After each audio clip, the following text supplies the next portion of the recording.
Amis internautes, n'oubliez pas de liker, de vous abonner et de cliquer sur la note de notification pour ne rien rater. L'accès à l'eau et à l'électricité n'est pas un luxe, mais un droit fondamental, disait Ban Ki-moon. Mesdames et messieurs, bienvenue sur votre émission Entretien de BLTV. Parakou, troisième ville du Bénin et seule commune du Nord à bénéficier d'un statut particulier, devrait être un modèle en matière d'infrastructures et de services sociaux de base. Pourtant, certains de ces quartiers sont encore confrontés à un manque criard d'électricité et d'eau. Ce paradoxe soulève des interrogations à l'heure où le développement urbain et la justice sociale sont devenus une priorité pour le gouvernement du président Patrice Talon. Ces derniers jours, un signal fort a été donné par le ministre conseiller Rachid Godamassi et le ministre de l'Énergie, de l'Eau et des Mines, Paulin Akpona, qui, sur le terrain, ont annoncé officiellement le démarrage des travaux pour régler définitivement le problème de l'eau et de l'électricité dans ces quartiers. Pour en parler, je reçois pour vous aujourd'hui Madame Faridat Naro, cadre du ministère de l'Énergie, de l'Eau et des Mines, fille de Parakou, membre du parti Bloc républicain et citoyenne engagée. Son regard technique, stratégique et politique nous aidera plutôt à comprendre les causes, les défis et aussi les perspectives réelles pour une correction de cette situation à Parakou. Madame Faridat, merci d'avoir accepté notre invitation. Merci, monsieur le journaliste. Bien. Alors, vous êtes à Parakou depuis quelques jours. Dites-nous, quelle lecture faites-vous de cette situation actuelle en matière d'électricité et d'eau dans les quartiers concernés? Je veux parler de Titirou, Okedama, Koroboru et puis d'autres également. Merci, monsieur le journaliste, pour cette occasion de me prononcer sur le sujet. Je crois que il y a quelques années, j'avais déjà évoqué ce problème d'insuffisance d'infrastructures et de vétusté des infrastructures, notamment dans l'éclairage public, l'électricité, l'électrification des ménages, l'eau potable, ainsi que les axes routiers. Je suis peinée également aujourd'hui de venir à Parakou et de remarquer que rien n'a changé en réalité. À partir de 20 h, tout est obscur. Autant au niveau du 2e arrondissement que dans les zones un peu reculées du 1er arrondissement. Et cela est vraiment dommage. C'est une situation qui déçoit beaucoup les populations, qui nous peine, surtout quand on sait qu'il y a des fils et des filles de Parakou qui sont quand même dans le secteur de l'énergie et de l'eau. Je crois qu'il n'y a pas de raison de se voiler la face aujourd'hui. Il vaut mieux admettre les choses telles qu'elles sont et essayer de trouver des solutions pour y remédier. Bien, trouver des solutions pour y remédier, mais déjà, je m'en vais vous demander, alors, qu'est-ce qui pourrait justifier cette situation? Vous, tout à l'heure, vous l'avez signifié. Il y a eu des personnes qui ont été à la tête de ce ministère-là, qui pouvaient régler ce problème-là dans cette ville, cette commune qui a un statut particulier, n'est pas comme les autres. Et ces problèmes-là auraient dû être réglés. Alors, selon vous, qu'est-ce qui justifie cette situation pour qu'on arrive aujourd'hui à constater ces choses dans ces différents quartiers de Parakou? Non, vous savez, les raisons sont assez multiples. C'est ça. Il faut avouer que Parakou est une localité stratégique et à forte croissance démographique et urbaine. Ce qui fait qu'il y a beaucoup d'extensions de ménages et que les projets initialement prévus pour couvrir en électricité ou en eau ne suffisent pas selon le planning prévu. En dehors de ça, il y a le fait peut-être qu'il y a eu une mauvaise gestion au niveau de l'institution qui couvrait les 2 ministères et aussi au niveau des sociétés ou des agences qui s'occupaient de la réalisation des projets. Nous n'allons pas omettre que l'indifférence des leaders politiques locaux a beaucoup favorisé cette situation qui l'a rendue plus critique à travers leur silence, leur passivité, et à la limite, leur involonté de voir les choses se changer. Alors, quand vous parlez de l'indifférence de ces acteurs politiques-là, vous pouvez nous citer, vous pouvez les nommer? Non, je ne peux pas les nommer puisque moi-même j'en fais partie. Je préfère garder silence et me dire que maintenant, nous aurons la chance de voir les choses changer. Très bien, on aura la chance de voir les choses changer. Alors, toujours dans ce cadre-là, vous êtes du ministère de l'Énergie. Le ministre Akpona a effectué une visite sur le terrain la semaine passée. Il a parcouru ces différents quartiers et a donné espoir à ces populations où il aura certifié que dans quelques jours, quelques semaines, les services techniques vont passer et les travaux vont démarrer dans ces quartiers qui aujourd'hui sont en souffrance. Alors, est-ce que cet espoir donné aux populations est un véritable espoir ou ces populations doivent savoir raison garder et marquer un peu de prudence? Et si je me résume bien, est-ce qu'on doit être prudent avec ces propos ou on doit les prendre avec certitude? Peut-être que la majorité ne connaissent pas personnellement le ministre Paulin Akpona, ce qui pourrait justifier des craintes ou des inquiétudes suite à ses propos. Mais je crois que c'est un homme de parole, un homme de méthode et loyal. Et lorsqu'il vient à Parakou de lui-même, qu'il décide d'aller constater les réalités sur le terrain, de discuter avec les populations et de ressortir les problèmes et promettre automatiquement des solutions, c'est qu'il a pris des dispositions en amont. Je crois que nous devons lui faire confiance, nous devons le soutenir dans cette dynamique et garder espoir. Bien, gardons espoir, mais je ne vais pas en finir tout de suite avec lui, puisque lors de cette tournée-là, il a eu à tenir un certain propos qui ont choqué un peu les populations. Il a semblé indexer son prédécesseur par rapport à tout ce qui se fait sur le terrain. Est-ce que c'est son prédécesseur qui est à l'origine de ce manque-là ou c'est la faute est imputée à quelqu'un d'autre? Non, je crois qu'il faut remettre les choses dans leur contexte. Lorsque le ministre Paulin Akpona s'est prononcé, c'était dans un objectif clair de présenter la situation critique, mais d'évoquer que c'est une succession de dysfonctionnements qu'on est en train d'hériter maintenant. Okay. Vous le savez, il y a eu fusion entre le ministère de l'Énergie et celui de l'eau et des mines ensemble qu'il y a 2 ans. En effet. Autrefois, les 2 ministères étaient totalement distincts. C'est pour dire qu'il y avait des dysfonctionnements et c'est pour corriger tout cela que le président Patrice Talon a décidé de faire des réformes.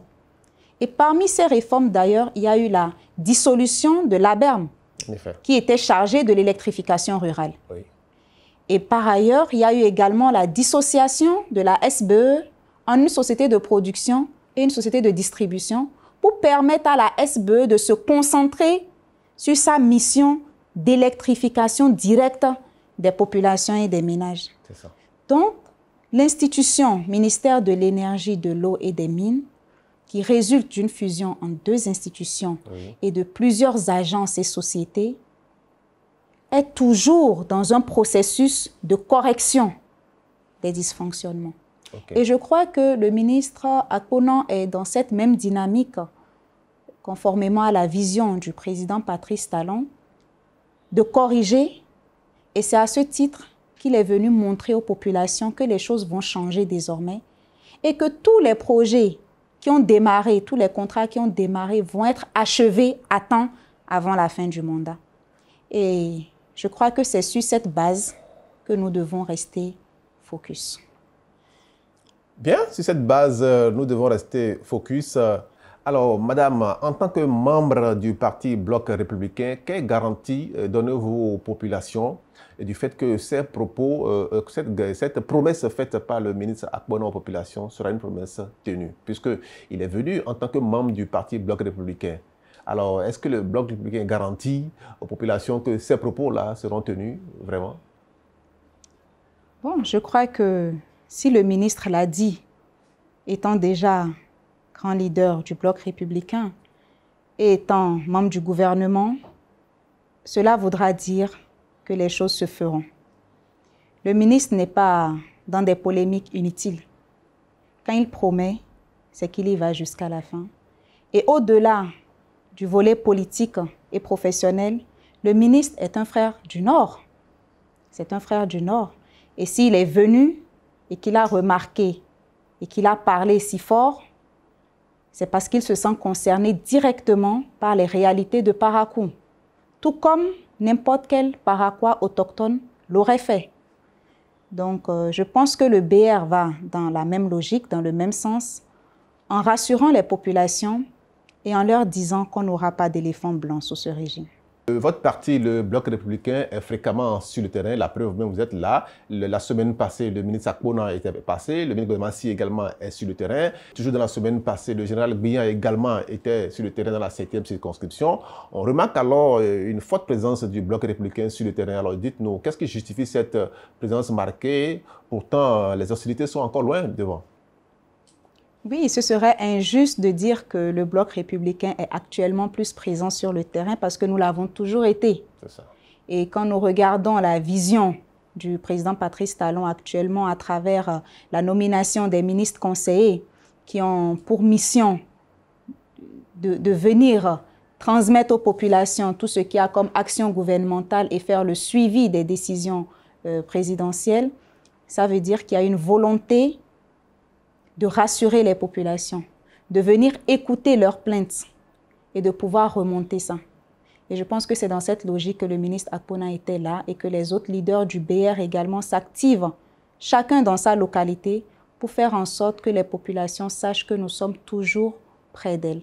Mais est-ce que ça ne pourrait pas être lu comme, on ne pourrait pas dire peut-être que le Bloc républicain est déjà en campagne sur le terrain, pourtant les choses n'ont pas encore été lancées, comme tu l'as dit tout à l'heure? Non, pas forcément.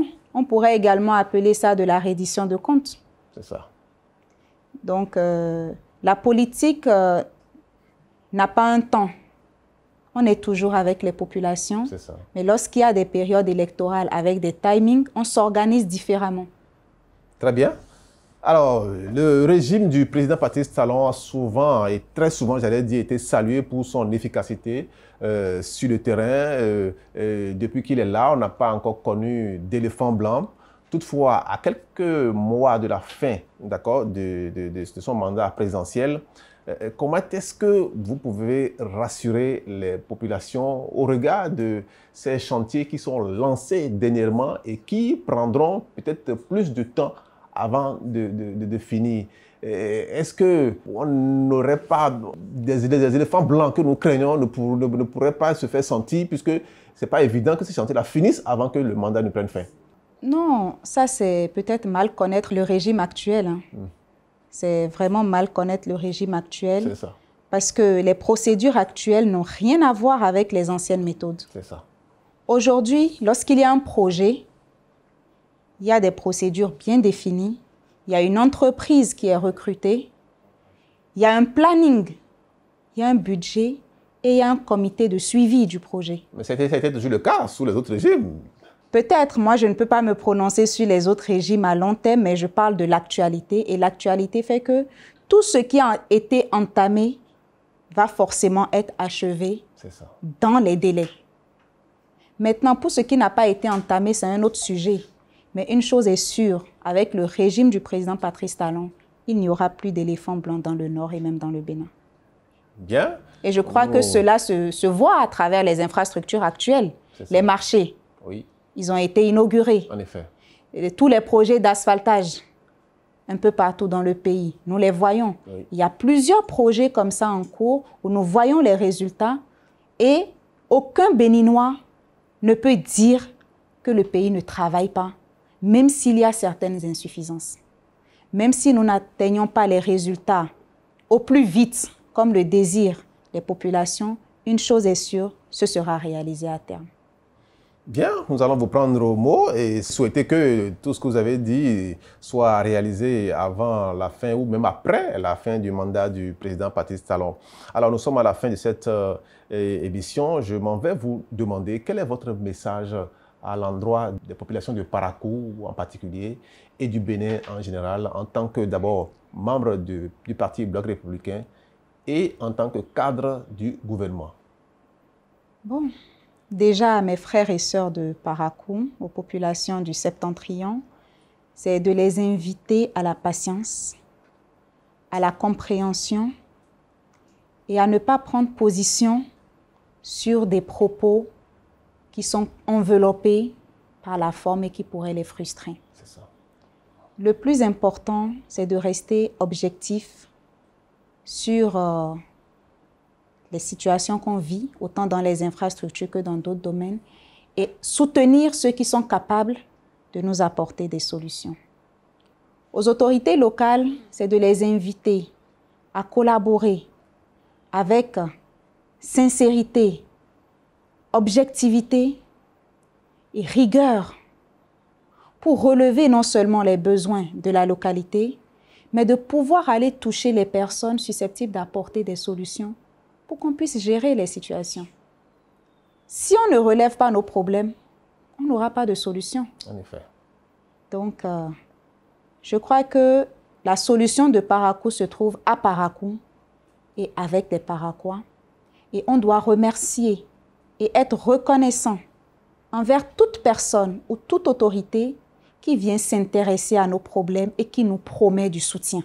Et de façon globale, pour le Bénin, c'est de demander à la population de continuer par prier pour que nous puissions finir le mandat dans la paix, la cohésion nationale, la solidarité, l'unité, de sorte qu'à la fin du mandat du président Patrice Talon, nous soyons tous fiers d'avoir atteint les résultats dans la patience.